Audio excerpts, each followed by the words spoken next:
So this video, I want to actually talk to people with the disorder about the disorder and the reality of what we're living with and what we're facing. Any background noise you hear, I'm playing a game called Scurry with my dog, which is basically fetch with many sticks, and she's going to be running around, her energy out. It's so that I can get her energy out because I'm unable to run with her. So the reason I want to do this video is throughout the year or so that I was making the PowerPoint, during the time that I was homeless, prior to being homeless when I was starting a support group, and the quarter of a century that I've just been bopping around in this pinball machine that is our health system, trying to heal but actually getting worse, talking to a lot of people who have it. People have it at different degrees. Quite a lot of people are only now just discovering that they have it and it's new for them. And people are trying to figure out what the fuck's going on. Now, people are getting diagnosed with handfuls of things on top of C-PTSD because we have overlapping symptoms. Now, in previous videos, I have mentioned and banged on and on about the fact that our GPs use a book, a psychiatric diagnosis book called the DSM-5. It's an American book. For a very long time, it wasn't updated. From 2013, it didn't get updated till 2022. They were using that same fucking book for 9 years to diagnose us, and GPs aren't mental health professionals. They get this book, they have a squiz, they use it as a point of fucking reference when we go into their clinic, because they are front line for us. We have to go to them with our symptoms to get a referral to a specialist, to get medicine for an ailment or a condition, to get referrals for treatments and scans and tests. So if you go to these guys with a whole bunch of things that they don't know about and they're just looking up in a book, yeah? Now, in America, who made that book, they don't use that book to diagnose. C-PTSD isn't in it. However, the United States, as well as the United Kingdom, is all over it. C-PTSD is real. Everyone knows what it is. You go around here, everyone knows what PTSD is. Put the C in front of it, it's like, what's that?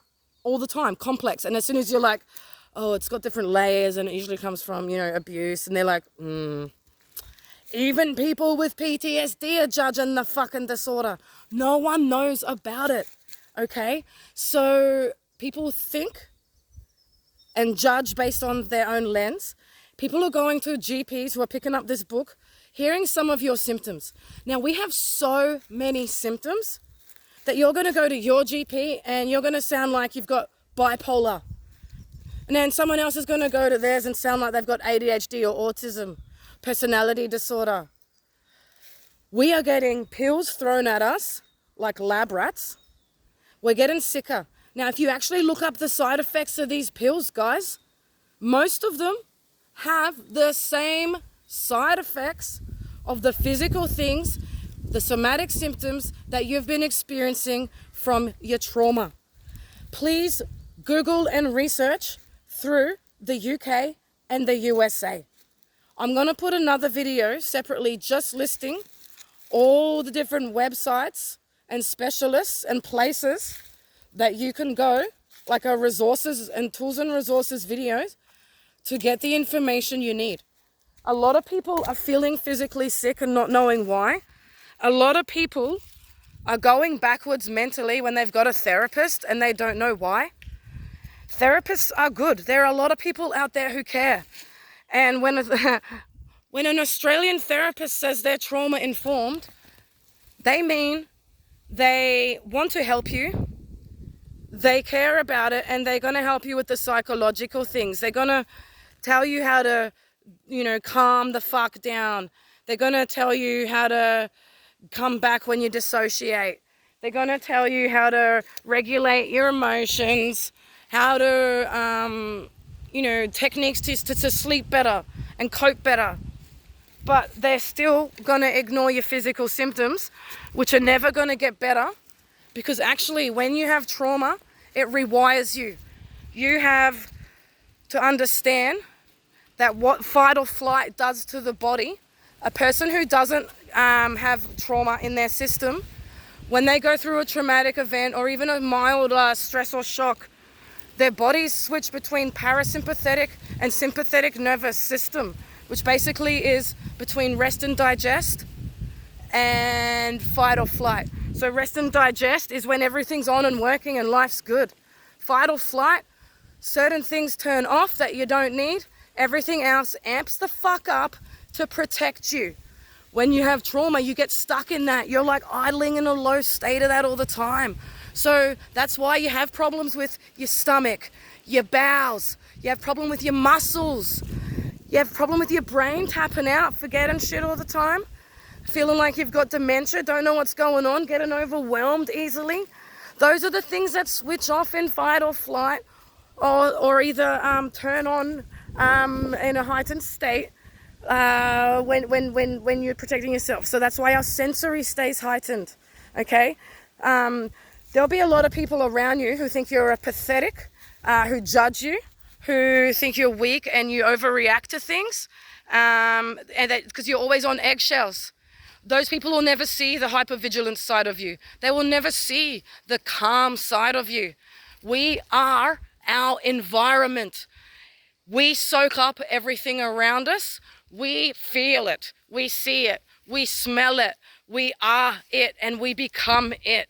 So if we're around good people who make us feel safe, we're going to be calm, we're going to be switched on, and we're going to be able to really have the mindset that is taking everything in a way that's not too scary. We're switched on. But when we're scared, when we're triggered, when we're not safe, we are over the top. Everything's heightened so much that we're hearing, seeing, smelling, fucking everything, and we can't. Our nerves are sparking. When someone has a shock or a fright and they go into fight or flight, by the way, everything I'm saying is Google. Am I a professor? No. Am I a doctor? No. But I've had this shit in my body, diagnosed for a quarter of a century. But don't you think that I had PTSD or C-PTSD before that, Australia?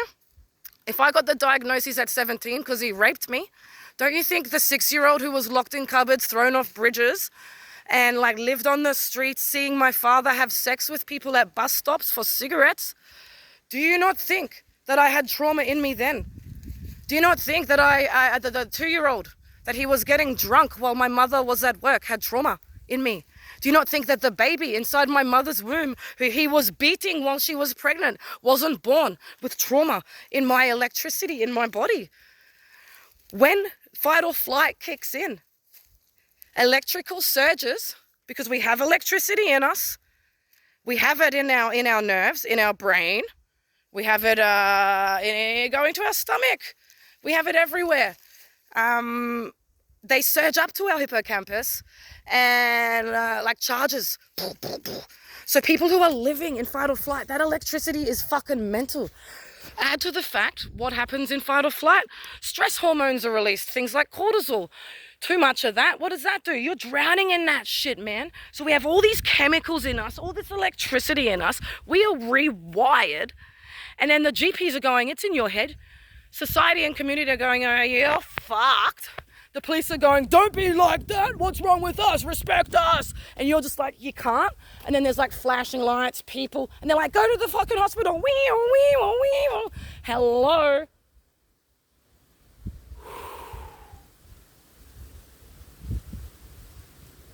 Can you see the difference in the energy? We need calm. We need slow. We need to feel safe. We need to feel that we are understood, and we need to be able to plan our days according to our needs without people in our face. But we get so overwhelmed with everyone judging us, telling us how to live. We spin out in circles. Somatic symptoms flare up more and more and more. So there are people with things going on not realizing they have sensory overload. If you would actually just change your lights, filter out some of the people you have around you, quality, not quantity, hit nature, learn about the mind-body connection and what somatic symptoms are through the USA and the UK, so that you can understand how to heal your own here. It doesn't all have to be natural. Like, there is a place for Western medicine and mindset, but it's not in trauma, and it's definitely not in Australia. Trauma is all about nurturing and healing, because what people aren't remembering or even comprehending is what people with trauma have actually already endured. So abuse, sexual, physical, like really fucking disgusting, inhumane things. And we're coming out like all scared and fucked up to just get like and then pill with all these extra chemicals and side effects that we've already got in us, which we're already like, help. And we will only ever go backwards and spiral out of control until the electricity takes us, until our guts and our bowels can't function anymore, until our brain taps out so hard. Like, there are people out there who have partners, siblings, parents, distant relatives, friends. Some people are even able to work. Like, it's a spectrum, it's a window. And I am living proof that if you don't have support at all, if you don't have understanding or a single human being to connect with and help you, to nurture you and make you feel safe, that little girl is going to grow up with humans just being monsters who will throw you off a bridge, lock you in a cupboard and spit in your face no matter where you go. And you are terrified. There's no quality of life. You end up in a washing machine pinball of pills and judgment and ostracization and vomiting and gaslighting and electricity, and you just flapping around like a fish in a market that didn't get killed properly. And until Australia's on board, we have to heal ourselves. So that's what this is about. I can feel what's happening in me. I'm almost 20 kilos under my ideal weight to be a small. I've been having brain zaps almost daily. For about 18 months now, I've been having to have underwear with me because I soil and wet myself and have PTSD seizures, and my body seizes up so hard. My brain taps out. I'm getting into all kinds of accidents. I can't be in public anymore. Whenever I do, it's brief encounters. I go in, I come out, I'm in electricity, I'm in pain. When things are going backwards, not forwards, you can feel it. And you can't go backwards forever. You eventually hit a dead end. And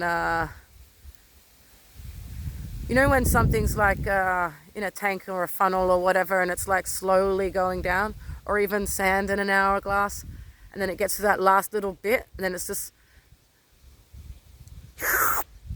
I feel like I'm at the beginning of the in my system, because I've started feeling things like I'll feel hunger in my face, and I don't even know how to describe that. So when you haven't eaten in so long and your stomach rumbles, and you can not just hear it, but you feel it like, and you can feel that, and then you finally put some food in it, and it's like you can feel your body soaking it up in your guts. I get that in my face. Like, I get that feeling in my face. And I'll eat. And I won't feel full. But I'll need to do a shit straight away. So, yeah, it's... I've got a lot of weird things going on. They told me that about 4 years ago, if I didn't lower my stress... Sorry, 3 years ago, if I didn't lower my stress, I would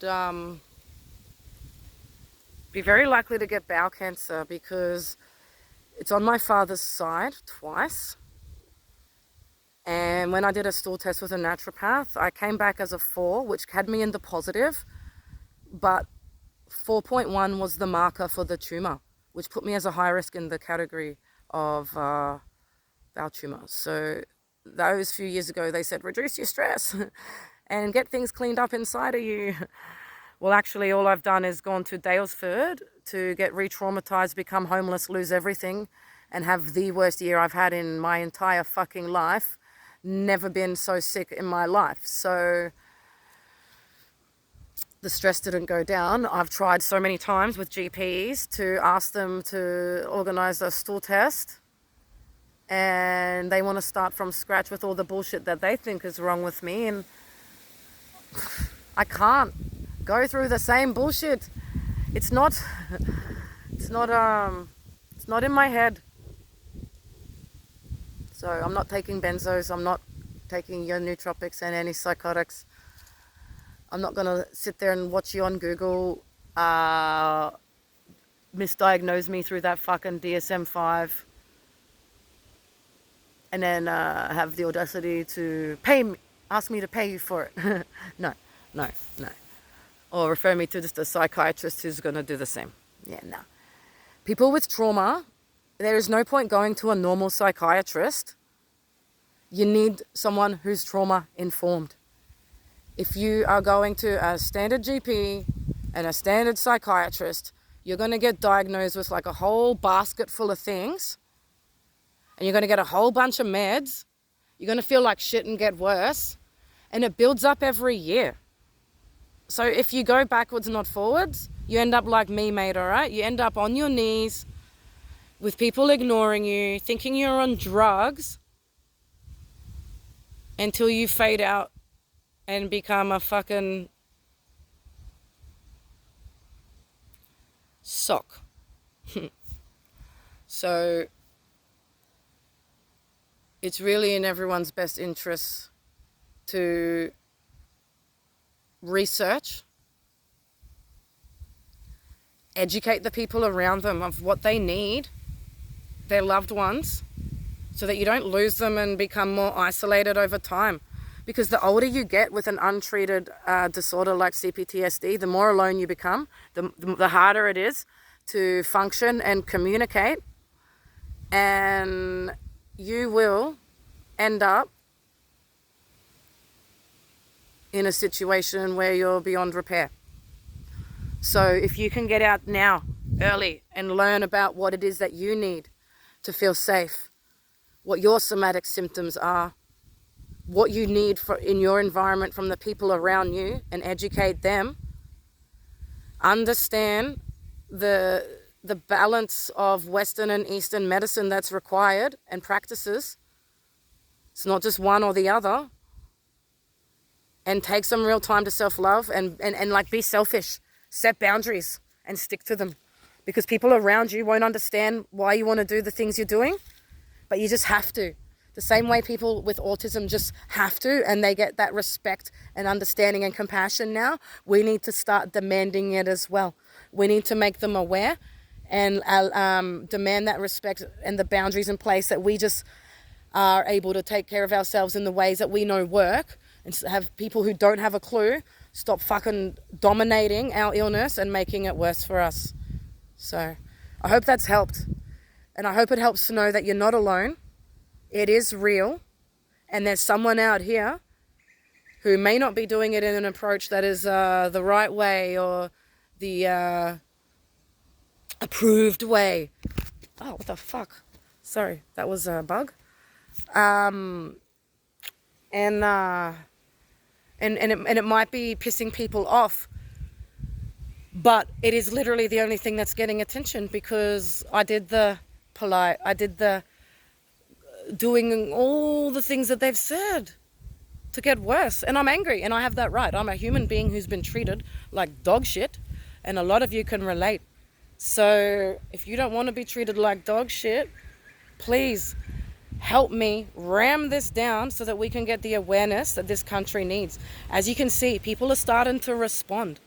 So if they can see that people have the disorder and need this help, and I'm not just this lunatic out here crying alone, we're gonna accelerate it. I'll stay here as long as it takes, but they need to see that C-PTSD is real, and you need to know that help is on its way.